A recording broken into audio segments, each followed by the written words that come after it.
ಶಾಸಕ ವಿನಯ್ ಕುಲಕರ್ಣಿ ಅವರು ಯೋಗೀಶ್ ಗೌಡ ಕೊಲೆ ಪ್ರಕರಣದಲ್ಲಿ ಅಪರಾಧಿ ಎಂದು ಬುಧವಾರ ಜನಪ್ರತಿನಿಧಿಗಳ ವಿಶೇಷ ನ್ಯಾಯಾಲಯ ತೀರ್ಪು ನೀಡಿದೆ. ಈ ಹಿನ್ನೆಲೆ ಧಾರವಾಡದ ಜುಬ್ಲಿ ವೃತ್ತದಲ್ಲಿ ವಿನಯ್ ಕುಲಕರ್ಣಿ ಅವರ ಬೆಂಬಲಿಗರು ಧರಣಿ ನಡೆಸಿದರು. ವಿನಯ್ ಕುಲಕರ್ಣಿ ಅವರನ್ನ ಈ ಪ್ರಕರಣದಲ್ಲಿ ಸಿಲುಕಿಸಲೇಬೇಕೆಂದು ವ್ಯವಸ್ಥಿತವಾಗಿ ಜಾಲ ಹೆಣೆಯಲಾಗಿತ್ತು ಎಂದು ಪ್ರತಿಭಟನಾಕಾರರು ಆರೋಪಿಸಿದ್ದಾರೆ. ವಿನಯ್ ಕುಲಕರ್ಣಿ ಅವರ ಪರವಾಗಿ ಘೋಷಣೆಗಳನ್ನು ಕೂಗಿ ಪ್ರತಿಭಟನಾಕಾರರು ಕೇಂದ್ರ ಸಚಿವ ಪ್ರಹ್ಲಾದ್ ಜೋಶಿ ಅವರ ಅಣತಿಯಂತೆ ಪಿತೂರಿ ನಡೆದಿದೆ ಎಂದು ಆರೋಪಿಸಿದ್ದಾರೆ.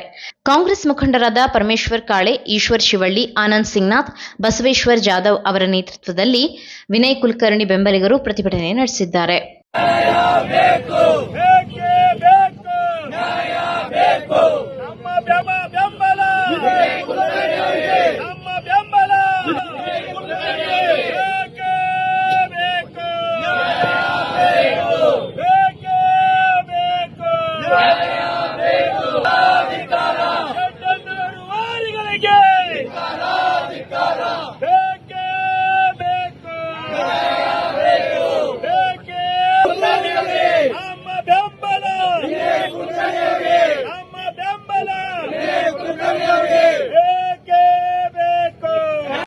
ನೀವು ಸಣ್ಣ ಆಗ್ಬೇಕಲ್ವಾ? ಅದು ಒಂದು ಉತ್ತಮ ಆಹಾರದಿಂದ ಸಣ್ಣ ಆಗ್ಬೇಕಲ್ವಾ? ಪ್ರತಿದಿನ ನಮ್ಮ ಜೀನಿ ಸ್ಲಿಮ್ ನ ಯೂಸ್ ಮಾಡಿ ಯಾವುದೇ ಸೈಡ್ ಎಫೆಕ್ಟ್ ಇಲ್ದಂಗೆ ನೀವು ಸಣ್ಣ ಆಗ್ತೀರಾ.